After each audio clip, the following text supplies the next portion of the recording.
30 seconds and counting.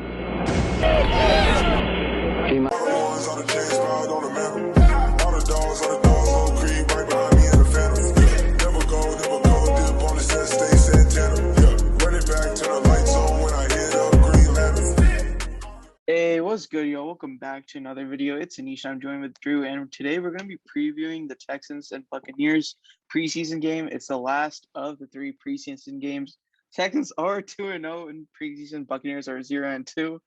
And let's just talk about what are like some of the news surrounding the Texans right now. So the main thing that involving this game is that the starters are going to be playing until the third quarter. So it's going to be a good indication what we could expect to see throughout the season.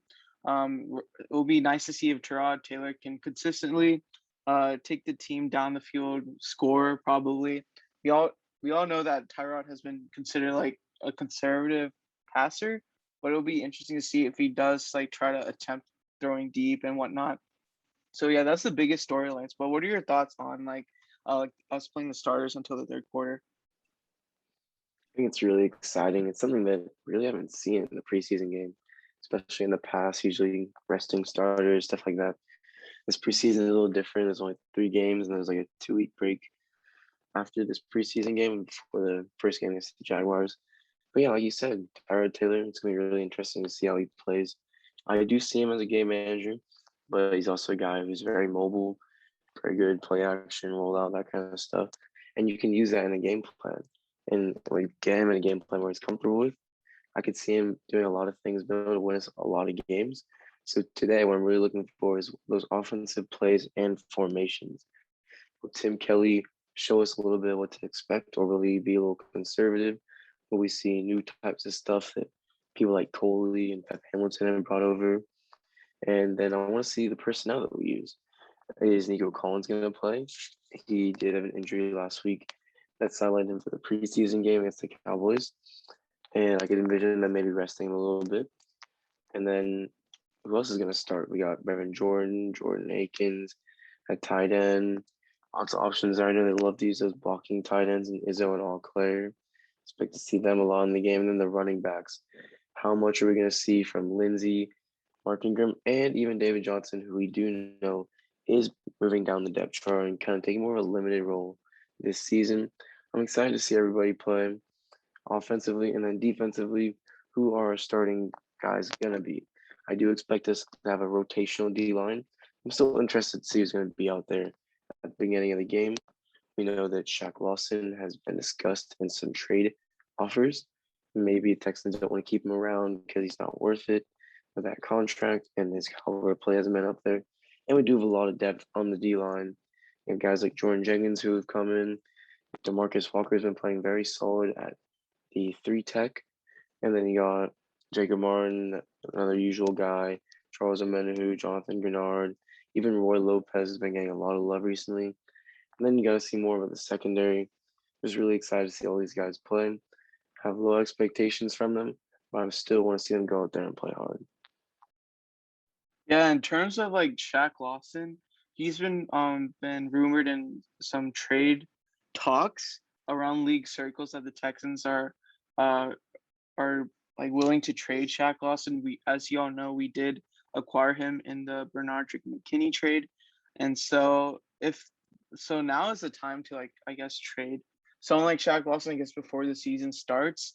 But yeah, Shaq Lawson, he as we've been saying, he's been playing with the third team. So, and like as Drew mentioned, like guys who are playing above him, like Jordan Jenkins, maybe John Grenard is slightly better, but I don't even know like what Shaq Lawson's status is with the Texans. But if we do decide to trade him, we don't have as much of a cap hit. So it's like only $300,000, so it's not that bad, and we might get something like a 5th round pick or something like that. So we'll see about what Shaq Lawson's fate is in this team. And another guy who's been mentioned in these trade talks is Lonnie Johnson, and like he's there's a lot of he was like on Twitter also like kind of refuting this reports. He was like I guess he feels slighted in a way as playing with a chip on his shoulder and something like that. But I think Lonnie Johnson, I think he's still safe on this team right now.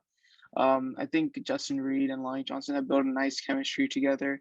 And Eric Murray, I think he's been playing a little better in the preseason games. I don't know how much that would translate to the actual in the regular season because he wasn't that great regular season. But now we do have an actual coaching staff, as y'all know. So maybe that's going to do wonders for some of these guys who might have not done as well in last season. So that's also some things to watch out. And yeah, that's like some of the main storylines. Is there anything else you wanted to touch on? Not really. I just wanted to say I really hope the defense plays a lot of energy. We've so far forced 7 turnovers in 2 preseason games. As you know, the Texans had 9 turnovers as a whole last season, only 3 interceptions. I think we already got 3 interceptions, if I'm correct. But yeah, that needs to continue. Get the energy level up. Show us why Lovie Smith is back and why we should be excited about this defense. Force some turnovers, play physical, and let's go try and get that win against the Buccaneers today. Yeah, and also our new acquisitions of Kadar Holman and Rasul Douglas, they might play. I'm not sure, but yeah, those could also be some names to watch out for. Rasul Douglas, he's like a veteran in this league, so he could play above Tremont Smith. And Terrence Brooks possibly. But we'll see if he does. But I think our depth across the board is really nice. And I think this is going to be one of the teams that's going to be most resilient this season because this season has 17 games and with COVID still out and everything, we're going to be like best prepared with all like really nice depth across the board. But yeah, that's pretty much it for the video. Let us know your thoughts on today's upcoming game. And as always, be sure to like, subscribe, turn on post notifications. Thank you all for watching. Peace.